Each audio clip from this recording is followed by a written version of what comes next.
You're listening to Left Up the Valley 2.0, Atheist, Skeptic, and Humanist Radio.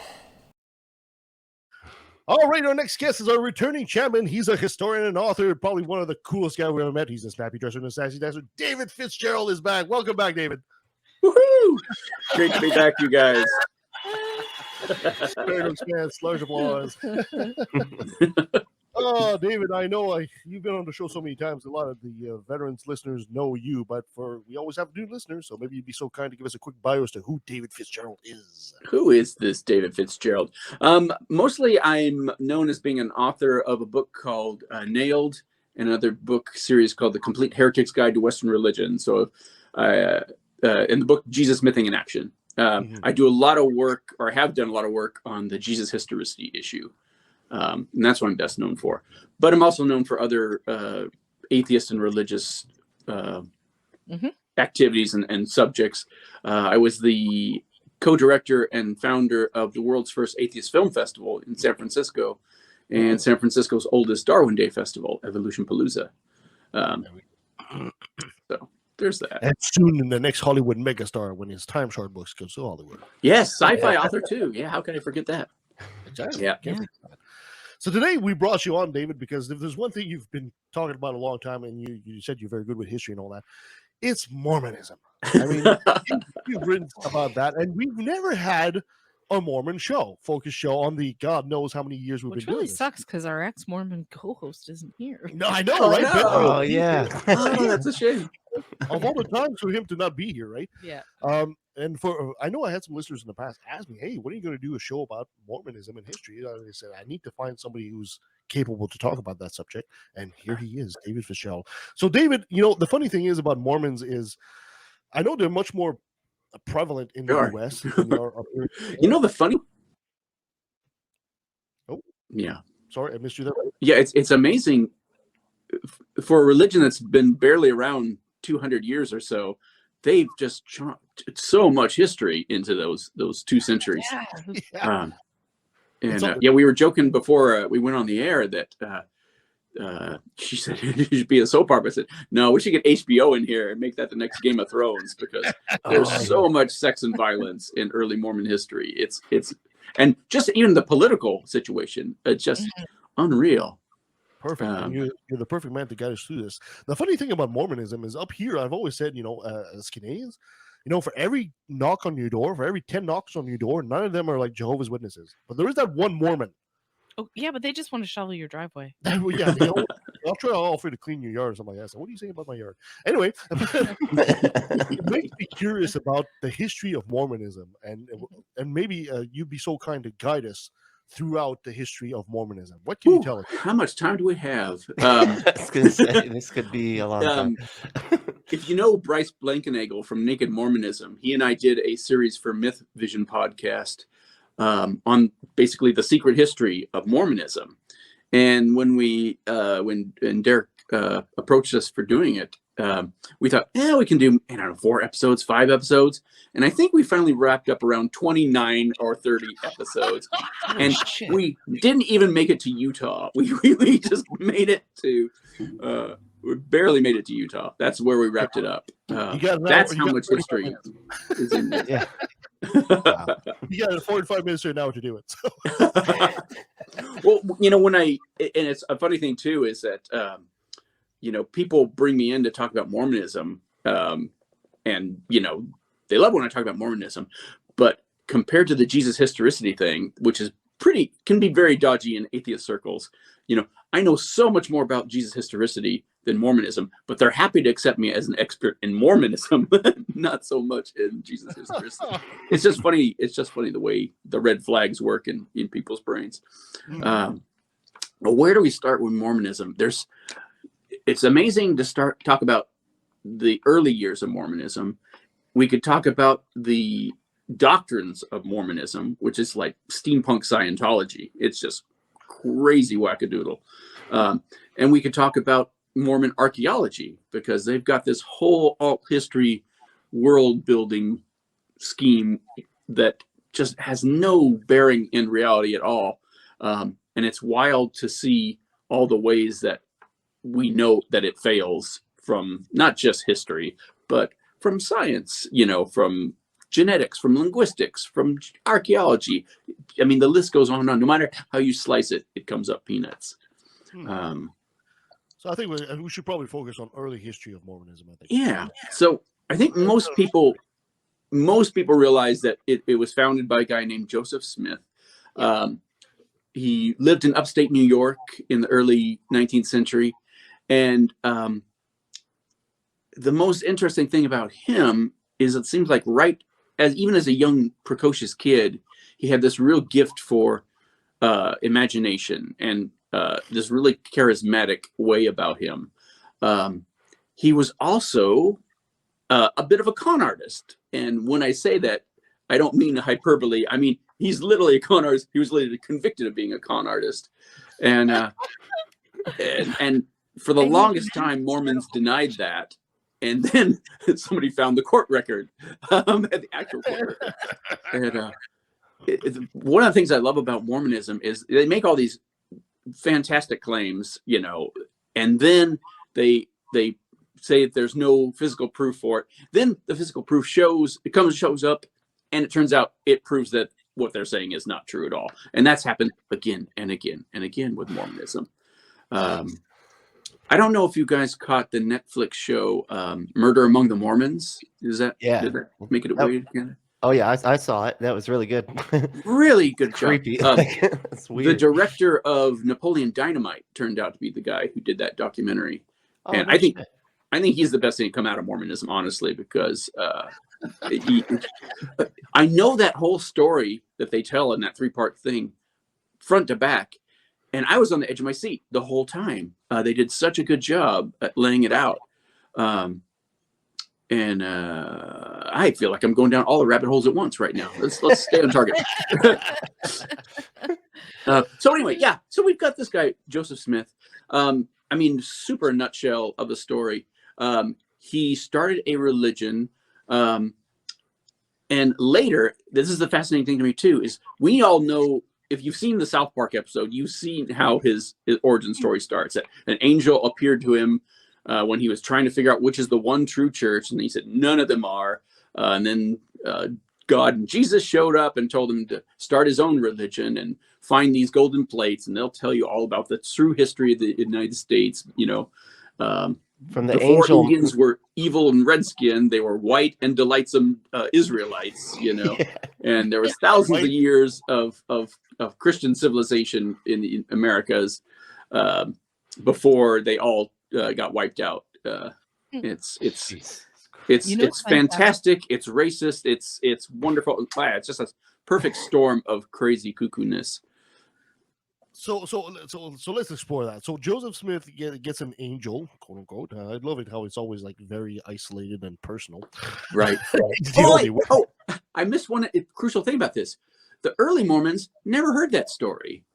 That story didn't even get made until like 10 or 20 years after the fact. So They were still working out the bugs in the origin story long before Mormonism had taken off. It had already taken off and become a thing before they got their story straight on how it got started, which blows my mind. This is very similar to the story of Paul, Saint Paul. Well, how he went from Saul to Paul. That story of falling off the horse. He never wrote that story himself. It's just going to say exactly that. Yeah, Luke gives us contradictory versions of it, and Paul never says anything remotely like that. To him, apostles are people like him who studied the Old Testament scriptures, the Jewish scriptures rather, and had visions of the risen Christ in their brain. And it's fascinating to see how different Christianity is before Mark writes his Gospels and after Mark writes his Gospels, because Paul's generation and the writers of the book of Hebrews, they're talking about a completely different animal than after Mark writes his allegory / biography. So Joseph Smith, the known con who's been convicted in court already, and we have records of this, all of a sudden decides he's visited by an angel, and people believe him. And Macaroni's brother. Macaroni's brother. And it's all written on these golden plates, and there's so many implausibilities about this story and the ongoing translation of it. And like I said, we couldn't spend a whole day doing this. We can spend a whole month doing this, day after day after day. So the golden plates, is it like the 10 Commandments on golden plates, or is it just? Well, we'll never know because they got taken up back to heaven by those angels. So right. Of course. Can't make it fall into the Baptist or the Episcopalians' hands. Satan can get his hands on them, and that'd be it. My first reaction to somebody telling me golden plates is, gold is a horrible material. Yeah. Super heavy as well. Soft. Heavy. Super soft. Yep. Yeah. It has monetary value for humans, so they're prone to being stolen. Yeah. It seems to me that a divine being trying to write something on gold is only valuable in the eyes of humans. I mean, aside from that, in the eyes of a divine creature, gold is really not that. No, you'd want stone. One would think. One would think. Yeah. Here's another fun fact. Before he was even had these visions of the future, there were legends of a golden book that had been discovered in Canada years before he ever concocted this story. That was that Canadian golden book was the recipe for making maple syrup. It's locked out in Ottawa at some point right now. Well, apparently it was also a found document of, and there were several of that genre of lost, Viking documents or Phoenician documents that prove that these guys came to the New World, and they're the ones who built the mounds, because clearly the Indians couldn't have built these things like Cahokia and these Mesopotamian style ziggurats and things that we see in Aztec and Mayan and Mississippian culture. So it had to be white guys, clearly. Of course. It's just science, Yeah. I was gonna say, isn't the truth of that the Vikings did come into this area and then got chased out by the indigenous they made it as far as like Nova Scotia. I forget where exactly they wound up precisely, but they didn't last long. No, they didn't last long. Yeah, no. Indigenous people were pretty badass. Yeah, but nonetheless, you have Victorian era people spouting all these crazy conspiracy theories about how the Indians are the lost tribe of Israel, or they're descendants of the Phoenicians or the Viking, fill in the blank. And there's a crazy conspiracy theory to explain where Indians came from and the Indian artifacts came from. So Joseph Smith claims he's got golden tablets, but they need to be somehow translated, right? Yep. Translated, yes. So he That's gets these where hats magics. come in. Again, the story keeps changing, and there's the Urim and the Thummim, Uma Thurman. Stones. Yeah, I've seen her. She's good. She was in Kill Bill. And then later it came out that no, the whole thing was done in the hat, and it's like, at first they were treating these things like they were magical spectacles, and then nope, he puts them in a hat and they light up, and let him show the text of the golden book. And it's so funny. It's like he invents all these convoluted things. It's like, well, why do we need the physical books at all if you can just look in your magic hat? So these stories, Hold on here. So you're telling me he's got something, Uma Thurman, and he puts her in a hat, and then he just looks in the hat? That is my understanding. Yep. And he does it behind a curtain, so no one can see him do it, because they're super holy, these tablets. So no one can touch them, no one can look at them. They just be struck dead, just like that. So he can't do it in a dark room. He has to be in a hat. I think he did it in a kitchen in a room divided by a curtain, if I remember correctly, while his secretary writes down what he said. From the other side of the curtain. From the other side of the curtain. Oh yeah. Wow. Don't want to take a chance at him accidentally, That just sounds to me like a great place to sniffing drugs. Melting. Kevin, that's a good look for you. Wasn't there a thing about drugs during that time too? Like the people listening might have been drugged. Yeah, there. And Bryce knows a lot more about that than I do. He did a whole thing on the pharmacological association, or not association exactly, but there were like mentors to Joseph Smith, and it's clear that they were involved with experimenting with drugs. And some of the descriptions of things going on in the temple sound like they're all smacked out of their brain. during it, and seeing angels coming up and down, and the whole thing just really screams of mass drug trip, and suggestion. So just so I can really get a clear understanding of this. So he puts Uma Thurman into the hat, and then puts the hat over his face, and then he has the golden tablets underneath somehow. Well, here's the thing. At first, at first he would use them to look at the tablets, and then later he realized, well, actually, we don't need to even have them in the same room to do it. So it's like, why are they even here at all? What? So a fun fact about Mormonism is they don't always get their story straight, and it takes several incarnations to iron out all the bugs and stuff, which is still true today. And to be fair, that's true for all religions. It's there. Yeah, that's not special. I watch a lot of trash TV, and I saw something about people in like Russia, Ukraine, that kind of part of the world. They think Mormonism is like a crazy cult, and that they're coming to like kill them. And wow, yeah. I mean, to be fair, I think they did the same thing for the Hare Krishnas and Jehovah's Witnesses and Scientologists too. I mean, it's not far from the truth. It is a crazy cult. But it's a crazy cult, man. I mean, it is. And honestly, if it hadn't, there's so many friends I know who are ex-Mormons, and it messed them up in ways that I can kind of relate to, being a former Southern Baptist. So you can have a lot of love for this and a lot of hate for it at the same time, and it's kind of fascinating.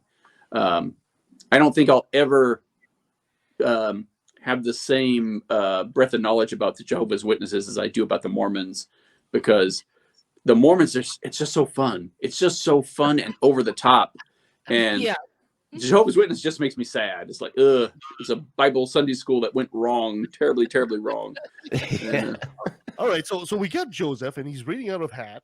Yeah. And at this point, he doesn't even need a tablet. He just needs a reading stuff in there. And the funny thing is, he's translating it right, but somehow when translated, it all comes out in old-timey King James English. Really? Yeah. It's like, I don't know why he didn't just translate into English, but yeah, he just... So what language is he translating from? Reformed Egyptian, which, as we all know, is the ancient language spoken by the Hebrews when they came to America, based on the Egyptian, of course. Another fun fact about... Reformed Egyptian? Does that really exist? That's not really a thing. Turns out, not really a thing. Reformed Egyptian? Is that, what the hell is that? One more delicious thing about Joseph Smith's career is that when it started, we found Egyptian hieroglyphs and writings and papyri, but nobody knew how to read them except Joseph Smith. He knew how to read them through the power of the Lord. So he would tell us all about the book of Abraham and how it's really about this and that and that. And then we discovered how to read Egyptian hieroglyphs. And just like that, everything he said turned out to be a huge, big ass lie. Except he was reading Reformed Egyptian, so that's obviously it's different. Oh, yeah. To be fair, if you see examples of his Reformed Egyptian characters, the one linguist they took it to just thought it was some kid's, bad attempts at doing English. The characters are just ridiculously and clearly based on our alphabet and just kind of twisted here and there. It's goofy. It's just goofy. It's like Pig Latin, sort of. Yeah, it's like backwards K's and things like that. There was not really a lot of imagination put into the description of the characters. And he was constantly putting his foot in his mouth about that kind of thing. Because he claimed to be able to decipher Greek and all these other languages. Just like actually the Mormon leadership today also still claims to have these gifts of discernment and translation and healing and whatnot. We all know about their temple endowments, their magic underwear that protects them from all harm. And everybody has a story about how their cousin on their mission, got saved in a fire or by, drug cartel bullets by their underwear. And they're bulletproof. They're everything proof. Yeah, super holy. They're super holy. And okay, so Joseph is trying to translate, according to him anyway, those golden tablets that are not even there. Yeah. So who's buying this at this time? Who's following this and saying, that's what I don't you know get. what? That's so true. How did he get followers? That, you know, I mean- to be honest with you, I don't know how the hell he got the followers, because people had to be just a lot less credulous, or a lot more credulous back then. Well, A lot at the less same skeptical. time, Alex Jones has followers. There you go. So yeah, Fair enough. true. And I suspect that those two demographics had a lot of overlap, you know. I mean, this is early America. This is like Rip Van Winkle era, Headless Horseman. You know, there's lots of weird, wacky, into the world and folk magic, and people just don't know about this country that they're living in. I mean, it's a brand new country. And What years are we talking about here? we're talking the early 1800s. Early 1800s. I think he's claimed to have his first So we're talking about Salem witch trials era there. 1820s to the 1840s. Okay. Yeah. So, it's So really yeah, not the Revolutionary War wasn't all that long ago. no. Right. I mean, Canada wasn't even a country yet. Yeah. Exactly. It'd be Canada like was- us talking about what was happening during the bicentennial in 1976. That kind of thing. Yeah. That's Wow. how far it was. So who were his first followers or Well, accomplices? Because- one of his first followers was very important, a guy named Martin Harris. And one day, Joseph walked up to him and said, "God told me to ask you for $50." And he did. And why would you lie about something like that? And I wanna he try. became both Joseph's translator and secretary, or his secretary rather. He dictated to him, and his patron. And for some reason, his wife was not really happy that he was the patron and secretary of this guy Joseph Smith. And so, again, apologies if you've already seen the South Park story, but she took like the first, I think, 100 pages of the Book of Mormon that he ran home to show her, and stories differ. She may have hid them, or she may have, as the family said, just chucked it right into the fire when he wasn't looking and burned it and said, "Oh, well, it's no problem. Just retranslate those pages again. No problem." You're a skeptic. It's like, okay, Very sure, smart. no problem. And of course, when Martin Harris came back to Joseph Smith and told him that, he freaked and was in a super funk for like 3 weeks. And then finally let him know that God told him that, you know what? Because he was sinful and doubted it and didn't have faith, whatever, we could never translate that part of the Book of Mormon ever again. Oh, But That's his he punishment. provided another set of plates that was the same basic story, only different. So, so there you go. wow. And again, That's it's funny. like, and here's one thing we have to keep in mind. We've all heard this story. Back then, the early Mormons didn't hear that story, and we only have. I don't have a really good handle on what they were preaching at the time, but all the bells and whistles that we have, they had never heard. Those didn't get developed until probably after Joseph Smith was dead. In fact, because there was so much going on behind the scenes as they were shaping this new religion. Wow. Okay. So anyway, he's quote unquote translating from Reform Egyptian into old timey English, Yeah, and he develops the Book of Mormon. the Book of Mormon. Yeah, and he also talks about all these ancient civilizations in North America and these battles and steel swords and chariots and all these different animals that like elephants and curlews, whatever curlews are. He would. It's funny. There's some words that we don't know what they're meant to be in the Book of Mormon. It's like, well, why did you say curlome? What's a curlome? Why did you translate that word? Yeah. Right. And I think Mormons say those are mammoths. But basically, every new scientific idea that was just mastodons and mammoths had just been discovered, their bones, and lo and behold, here they show up in this book that's ancient and talked about the whole time. Right. And like Islamic studies today. right.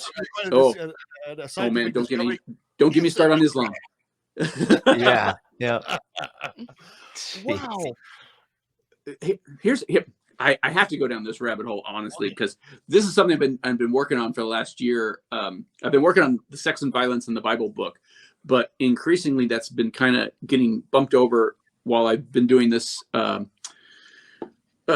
these other things. And the main gist of that was talking about how, I've been doing 20 years on arguing that Jesus's historicity is very dodgy, shaky, and I don't think he existed.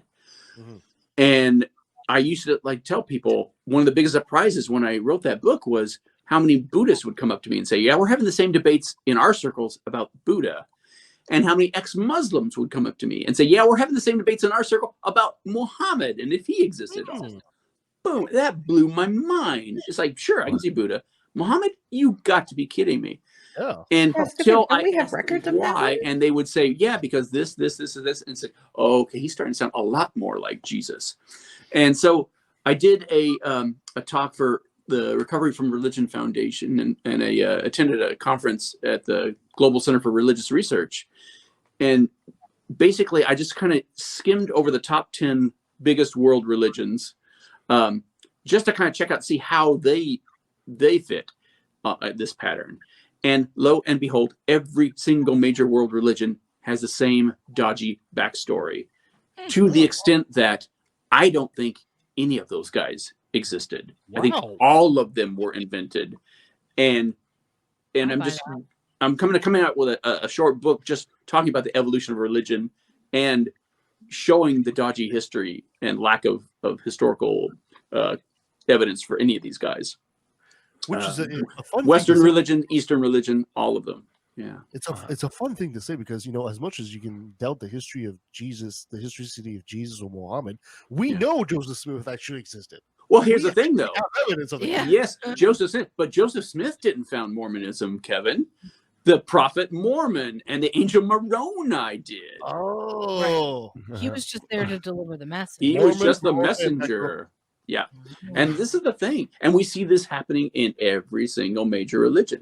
Even ones that are even like Sikhism is barely 500 years old. Same thing with it. And the older ones, it's even further off the scale. It'd be interesting to see how they relate to each other. Because I know with the Norse myths, one of the things that I always look at is they were never written down until after Christianity had already started infiltrating. So I'm always looking at it like how much was changed before and after. Same with the Celtic culture and the Celtic Christianity. I think the same thing.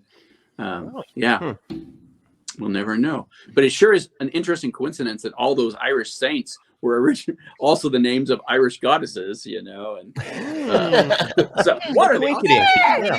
St. Patrick did a lot of skate work. Yeah, exactly. Exactly. A lot of incestual things incest happening between religions here somehow. Well, let's get back to Joseph Smith real fast. So he starts this crazy religion, does all these crazy things, and he gets a following against all odds. And as they get bigger, they run into trouble with what they call the Gentiles, all non-Mormons. And there's this whole phase of American history where we have Mormon wars. We have Joseph Smith getting enough political power that he tries to run for president. It's astounding. But I mean, if Donald Trump can do it, I don't see why Joseph Smith can do it. Right. No kidding. And they use a lot of the same playbooks, the conman. When they used to tell American kids, anybody can become president, I thought that was always apparently anybody can become American president. Can. Yeah, but if things had played out a little differently, we could have had a little independent country of not just Utah, but Kansas and Missouri and those places. We could have had a theocratic U.S. presidency, turn the United States into United States of Mormonism. David, it's not too late to have an independent. Don't give up hope. Utah, Kansas, it's not too late, man. It's worth reading the book because the story of how he just comes growing in power and influence and how it kind of warps his brain and spirals out of control. And you see the momentum build and build and build. And it's like, you can't put the genie back into the bottle at a certain point. His rhetoric and his dogma and his power and his sex life just continues to grow and grow and grow and grow. And there's just no turning. And we all know how it turned out. Well, hold on, I'm kind of curious. All of a sudden, you said his power and all that, and now his sex life. Now you got my attention.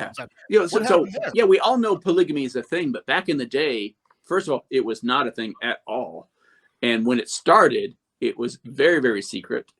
In fact, his first plural wife was a girl he had an affair with, and nobody called her his plural wife until long after he was dead. And it was like, oh, retroactively, oh, you know what? She must have been his first plural wife, one of 50 or so that we know of, not counting all the ones who sealed themselves to him eternally after his death.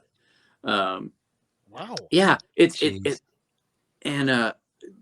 the dynamic between him and his wife Emma is fascinating because she is on one hand super long suffering, and on the other hand, she had some skeletons in her closet too. And it looked like at one point she was going to say, okay, you can have these extra wives. I'm going to have this guy over here as well. And, hey, fair's fair, Fair's fair. Hey, that's no the one joke. who learned the book, right?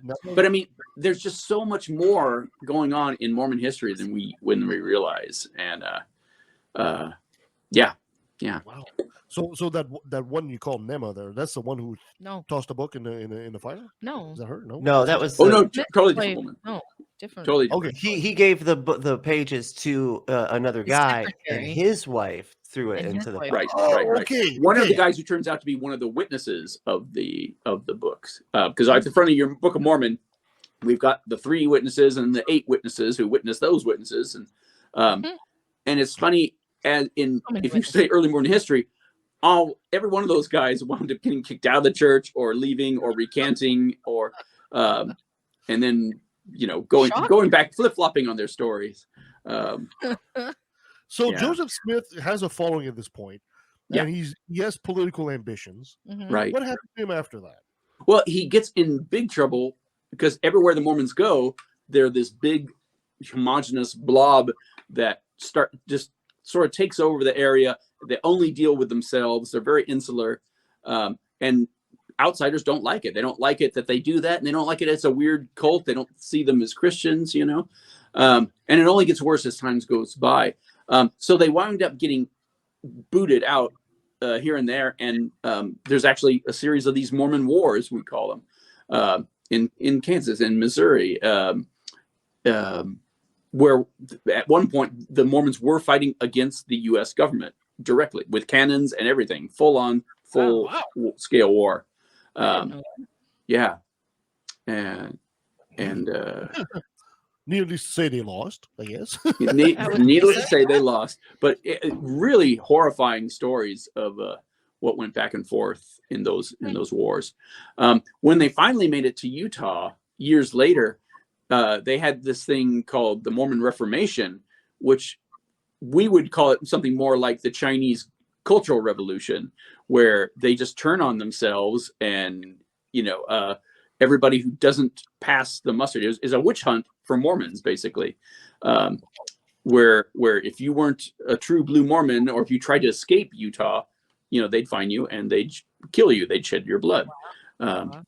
Escaping Utah is something that occurs naturally from being there, isn't it? The desire to, anyway. Yeah, something like And I'm sure you all know about the Mountain Meadows massacre, and that happened around that time too. I don't. Please elaborate. A group of homesteaders from Arkansas is passing through Utah at this one time where tensions between the U.S. government and the Mormons are at all-time high. And war is about to break out at any moment, it seems like. And this wagon train comes through Mormon territory, and next thing you know, they get attacked by Indians, only the Indians seem to be white guys dressed up in blackface, dressed in Indian garb. And it turns out that it's not Indians, it's the local Mormon militia who offer to come in and treat with the Indians to get them all safe to safety. if they surrender their weapons. And this is after this group opened fire on these guys at breakfast. Women, children, men, boys. And once they finally did surrender to the Mormons, they took all their rifles. They were marching them back to safety until they stopped, and the Mormons said, "All right, Mormons, do your duty," and they shot everybody. All the men, all the women started shooting again. The only ones they didn't shoot were the children about the age of 6, and apparently there were some kids on the cuff that they spent some time debating, should we shoot them? Should we shoot them? I better shoot them. Boom. So only a handful of kids survived that, and they were all young enough that they thought they wouldn't be able to have any recollections of what happened. Yeah, not true. They remembered everything that happened, and many years later, because by that time Brigham Young was stonewalling the investigation so much, and the Civil War delayed it as well. But yeah, the survivors just all their belongings wound up in Mormon hands, and all their children wound up in Mormon families until the government came to get them out. And didn't Brigham Young also charge the government for some of the supplies for that? Yeah, he was the governor at the time, so territorial governor. So yeah, he was always pulling just crazy abuse of powers. Yeah. Even when Joseph was still alive, in the towns that they owned, were all Mormon towns, they had bizarre rules that, like, they had a writ of corpus where if Joseph Smith was ever arrested, he couldn't be arrested. Bingo, because that's American. That's the American way. I've seen a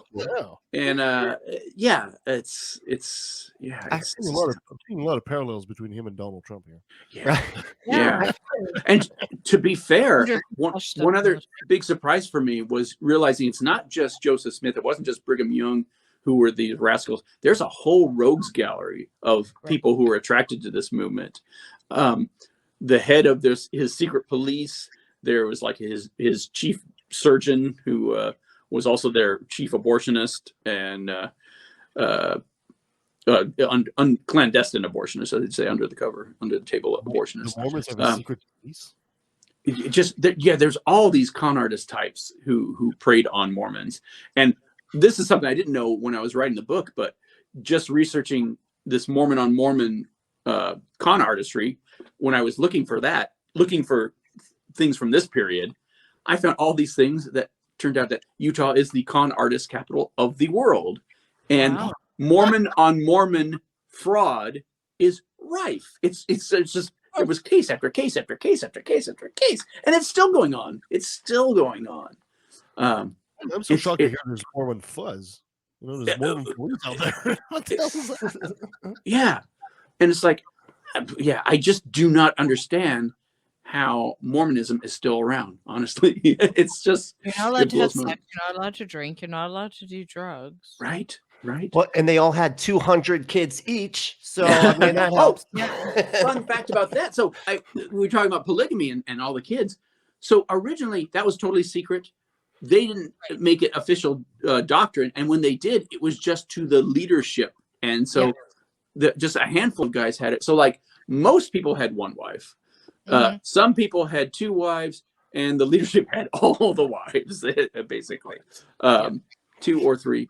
So it took a long time for polygamy to come out of the closet, because it was being denied publicly and in print over and over and over again, until they finally said, we're just kidding. Yeah, it's a eternal covenant of God, and you have to believe in it, or you can't go to heaven. And so that caused problems with them, because they couldn't become the state of Utah. Polygamy was what hung that up, until they finally said, oh, wait, do we say it's eternal? We meant it's eternal, but it's in heaven. So we don't have to practice it here. It's heavenly. So wow. So much retroactive fixing. You think a lot of Mormon history would be different if they were simply allowed to drink coffee? Say that again, Kevin. You think a lot of Mormon history would be different if they were simply allowed to drink coffee? I think maybe they have better luck keeping their stories straight, because it fascinates me seeing the Orwellian way it changes. And it's like everyone has their own fanfic. Yeah. Not the first time it's been called fanfic. Yeah, absolutely. So eventually down the road, after all this nonsense that's been happening and the trying to get the political power to go into war against the U.S. government, it's not working. What happens to Joseph Smith? What happens to the man? So by this time, Joseph Smith, things is so off the rail. And in fact, it was polygamy that really did him in at the end, because when he came forward and admitted that polygamy was a thing, the church freaked out, rightfully, because A, they'd been denying it for so long, and B, people were horrified by it, but it would split the leadership down the middle, because half of them not only were in favor of it, they were already practicing it and had been for years.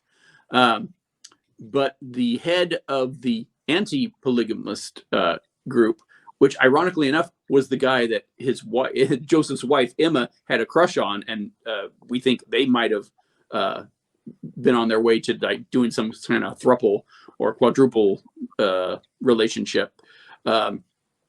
He was so offended by polygamy, despite all that, that he created a new newspaper called The Expositor, and their first episode, their first issue rather, was just this massive expose of everything that he was calling out Joseph Smith on. And he was still a Mormon. He was still a believer. He still believed that Joseph Smith was a prophet. He just thought he was a fallen prophet. So the nuances in this are really fascinating. And nonetheless, he did not pull any punches. He's totally lambasted Joseph Smith for all the things that they were doing behind the scenes. And Joseph Smith liked that so little that he took by this time he had his posse, his secret police, his enforcers, and they went in, destroyed the offices of the Expositor, and burned the printing press. And of all the things he had done up to that point, nothing riled the American people like that. He was charged for treason for that, for destroying the free press. Wow. Yeah, it's like, boy, it's wild to think how much the press was respected to that degree, even though the press was like, yellow journalism for sure. That's how cancel culture was started. Yeah, I was going to say they still respected enough that no, you don't destroy printing presses in America. Yeah. I was going to say Joseph Smith was also on thin ice, if I recall correctly, with like a whole bunch of anyone outside of Mormon. Oh, for sure. And like things were trouble was already boiling. They'd had financial scandals. They'd had criminal scandals. I just love like the guy who's having an affair with his Joseph Smith's wife. No, he wasn't having an affair, but we suspect that they were in talks about having an affair. We have no evidence they actually did have an affair. So he's kind of okay with having an affair with Joseph Smith's wife, but polygamy, that's a step well, too far. I'll just say that Emma Smith was in favor of having an affair with this guy, apparently. Yeah, apparently. At least she said to Joseph, if you're going to have her, I'm going to have him. Something along those lines. Or so we're told. Wow. Yeah. So he gets in trouble and he destroys the printing press, and now he's on thin ice. Like it's super thin ice, so much so that he has to flee because the government is actually coming to get him, to arrest him for treason. Wow. And when he finally flees, one of the interesting thing is that Emma writes him a letter, because he's in hideout in hiding houses and things like that. Sends him a letter secretly, and it says, "You always told us that when trouble came, you would stick by us, and now trouble's come and you're the first to run." And she shamed him so much that he turned around and came back. Wow. And I think part of it is he knew the jig was up, and he couldn't avoid. If he fled, that would have been the end. But if he came back, maybe he could finagle it, because the guy had 9 lives. There was more than once that he was like on the edge of, we're going to shoot you in the morning by firing squad. That that situation, and he managed to finagle his way out of all his legal troubles one way or another, by hook or by crook, every time. But that last final time, it wasn't going to happen, because there was huge mobs of anti-Mormons. Because you have to remember, this is after the Mormons already fought a war against their neighbors in Kansas and Missouri. Not popular already. Bloody war, just brutal on both sides. That's another sad thing about that, is there's really no good heroes in the story of early Mormonism, either inside or outside of Mormonism. Did But the yeah, where average was I Mormon going with it? Sorry? Well, did the average Mormon know about this massacre and this war they were having? Oh, yeah. Oh, they lived through it. They suffered it. They died for it. And in those travels from place to place, more Mormons died along the way. It's just the amount of persecution and amount of suffering they did is just astounding. And it really goes to show you how, for religion, one of the things you need to be a successful religion a lot of times is to have that kind of persecution, because it galvanizes you. It's like, tempering steel. It's like everything that comes from outside forces you to rely on each other so much more. And there's been religious scholars who argue that if a religion doesn't have, an X amount of persecution in the beginning, not so much that they wipe them out like the Cathars, but just enough that it becomes more cohesive. And Mormonism is a perfect example of that. And again, it blows my mind that people didn't just leave in droves. Well, fun fact, they did leave in droves, but even more of them stayed. That's the thing. Oh, that's amazing. Yeah. And I guess if you don't have any persecution, then you just make it up, right? And Well, then it's too easy, and then it becomes more like a hobby, and you don't take it seriously enough, and the next passing fancy will pull you away. That seems to be the case. But once you start investing in it, do you guys remember a couple of years ago, in I want to say 2013, 2011, Harold Camping, when he was talking about the end of the world? Oh, and yeah. people gave his radio show $60 million worth, and they were selling everything they owned because this guy was telling them, oh no, it's happening this time, end of the world, this day. And the day came and went, and he's like, oops. All his followers were out. And we see this in apocalyptic movements throughout the history too. It's like religions will say, doomsday's coming. Doomsday comes and goes, and then you lose some, but the ones that stay, they double down because they're invested in this so much they can't afford to give it up anymore. We see that Jehovah's Witnesses a lot. We see that with like Seventh-day Adventists, the Millerites. Some of those religions came out of doomsday cults like that. Yeah, it's almost like on the political side of things, it sounds like the Q conspiracy. Yeah, very much so, right? Yeah. It's like nothing has happened at all, but they still double down on it. You're exactly right. And Q's another perfect example of a religious founder figure who's completely imaginary, unless you count those two guys on Reddit in the Philippines who seem to have concocted him. But I mean, they can't even agree on who Q is. No. So it's very apt analogy. Just the way that you just float all these crazy conspiracies until something sticks, and that'll become dogma. And hopefully Q won't become the next Mormonism or Scientology, but Okay, so, like it. So we left off with Joseph Smith kind of turning himself in. Thank you for keeping us on track, because again, we're in danger at every point. This is admittedly, I am kind of a morbid person, so this kind of is one of my favorite parts. Yeah. So he gets arrested, he gets taken to Carthage, where they're surrounded by anti-Mormon forces who hate them. And so Joseph is in jail, smoking cigars and drinking wine, fun fact, with his brother and two other Mormon leaders, or not really leaders, but trusted figures. And they hear what they think is their own Mormon legion coming to rescue them, but it's not. It's the legion from the nearby the Warsaw Dragoons, who are coming to kill Joseph Smith. And his guards, who are there to protect him, to keep this from happening, they fire their shots. They're firing blanks, and they're firing over their heads. And we're out. We did what we could. Oh no! And then they let the guys come in, and not only did Joseph have cigars and wine, he also had smuggled in 2 pistols. And in Utah, you can actually see the 2 pistols that he had. even though that part of the story doesn't make it to his martyr story very often. They treat him very Jesus-y and don't ignore the fact that he shot at 3 guys before they came in and took him out. So he's in jail and they just walked in and shot him? Is that it? What's that?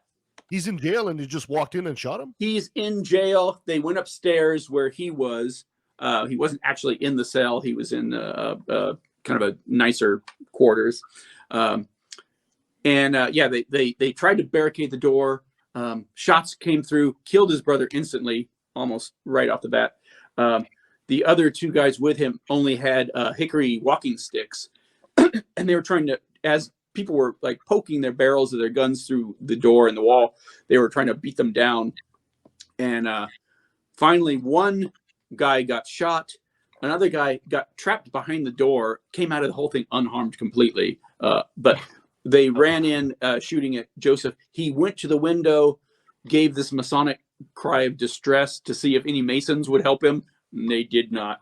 And got shot and fell down. And we don't know exactly what happened, but it's open question whether he was still alive or not. But he wasn't alive 5 minutes later when they left him. So I'm kind of curious about the Masonic cry of distress. What is that? They just went to the window. Yeah, and said, help!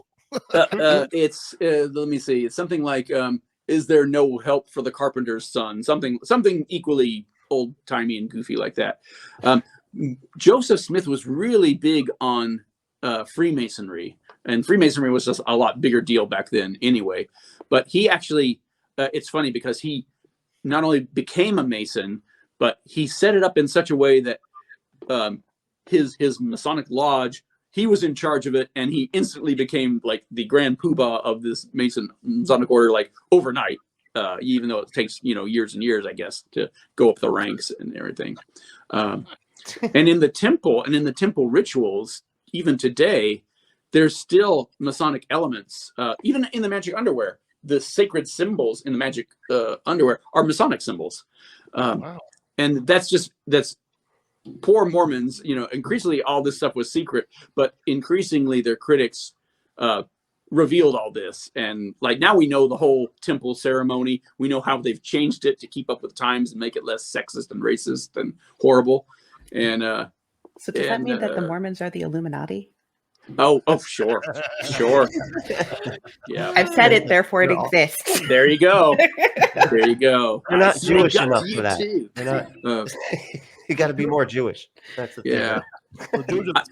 One of the reasons I wish HBO would do a thing on early Mormonism is because I would love to see them do like the story of Joseph Smith and the story that Joseph Smith is weaving and how it changes and back and forth, and the high fantasy parts of that would be amazing.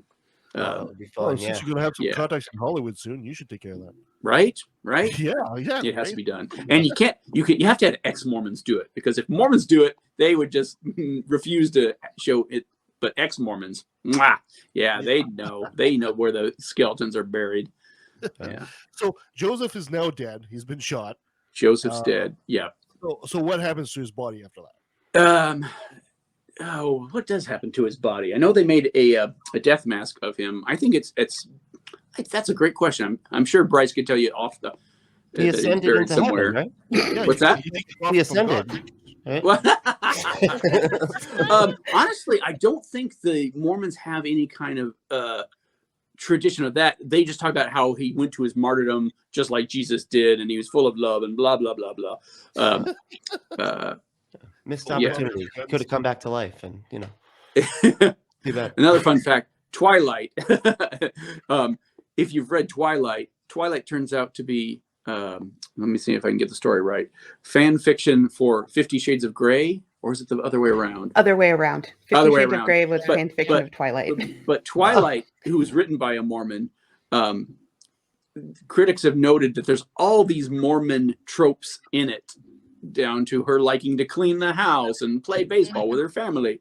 And when you look at the movies, the head vampire guy is clearly based on Joseph Smith. It looks just like one of his paintings came to life, Oh, really? Oh wow, yeah. That's crazy. And he's shining and he's fair and delightsome and all that. It's funny how much Mormonism is steeped in that. Same thing with the original Battlestar Galactica. That was also written by a Mormon, and it was originally done to be Bible stories in space. That's why you have Commander Adama, Adam, and you know, yeah, exactly. I gotta go back and watch that now. Yeah. That's crazy. All right. Oh man, David, thank you so much for explaining to us. You know what? And I apologize that we just scratched the surface, barely tipped the iceberg. I mean, there's just here's the book. There's more to be seen in this book. Not only just the story, which is crazy, but the scandals that have come out since. Their wild archaeology, their wild afterlife scheme, which is just so Dungeons and Dragons and Scientology and steampunk all rolled into one. It's amazing. That just gives us an excuse to bring you back on the show and discuss this. There you go. Exactly. But in the meantime, if people want to find out more about you and your books, where can they find you? I've got a website now, davidfitzgerald.org, and I try to keep it updated with all the new things that are happening. As you mentioned, I got a science fiction trilogy that's out and working on sex and violence in the Bible. And I think I'm going to be calling the other one Evolution of World Religions. And it's just going to be a little book. We'll see. I've said that before, but we'll see if it turns out to be just a little book. And he also has a Patreon page. Go on Patreon and support his work. Yes, please do. And if you like these books, feel free to order them from your independent bookstore, your local independent bookstore, because we need them. They're great. But if you have to buy it off Amazon, actually, you don't have to buy it off Amazon. Buy it from independent bookstores online or through the mail.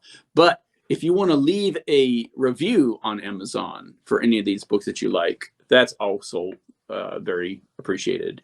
And if you do want to join my Patreon, I'm publishing things on that Patreon page that are harder to find elsewhere. And I'm going to be doing more of that this year as well. So, excellent.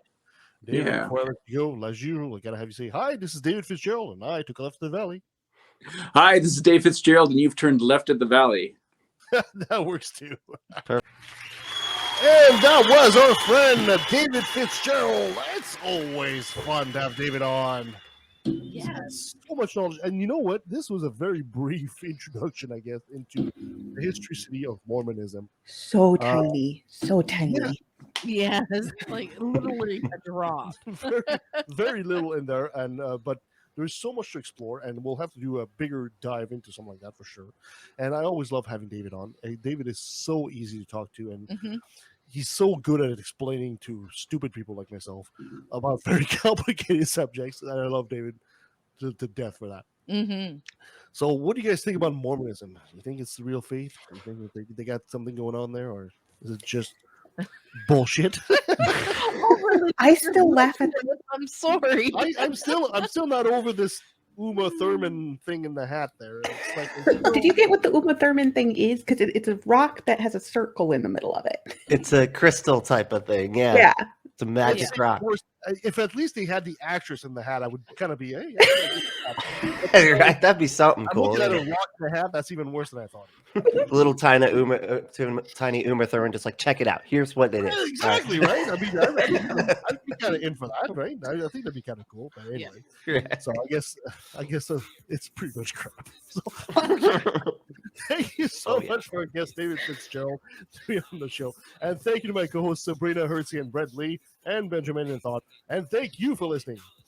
You can find us at leftatvalley.ca. You can send us an email at leftatvalley@outlook.com. You can find us on Twitter at LATV Podcast. You can find us on Instagram, YouTube, Facebook, /LATV, .com, whatever it is, /LATV. /left at the valley. Sorry, left at the valley, not /LATV. That's for something else.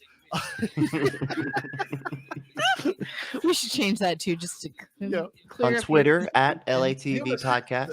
That's right. At Twitter. Give us a 5-star review where you find us. It helps us and helps others find the show. And you can also help us grow the show by becoming a patron at patreon.com/LATV. That's the one. That's the one. All right, Brett Lee, what do you got coming up on Unapologetics there, buddy? Yeah, so I don't know what's coming up on Unapologetics. Yeah, it's always last second because we just grabbed the latest clips of the day, and and watch some clips and have fun hanging out on the Unapologetics panel stream. on YouTube. You can just search for that. And we also have the audio podcast going now. So it's the Unapologetics podcast on any Stitcher or SoundCloud or anything like that. So check it out. It's good.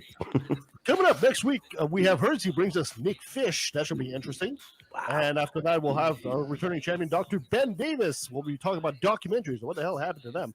We'll have Valerie Tarico. We'll be talking about wokeness. And we'll also be recording with the Free Prophets. That'll be us as guests on their show. We'll have Gerald Posner talk about God's banker. I should be talking about the Vatican's bank. That should be very interesting. And we'll have Kathleen and Aubrey, an atheist and a Christian. They're podcasters. And somewhere down the pipe, we'll have Seth Andrews and Eli Bosnick as well coming out to visit us. Wow. Yeah. So, lot going on. Always lots going on in our world. Exactly. Anything else I need to add? Always have a great week. Sounds good to me. Until next time. Something to be ashamed. I'm an atheist.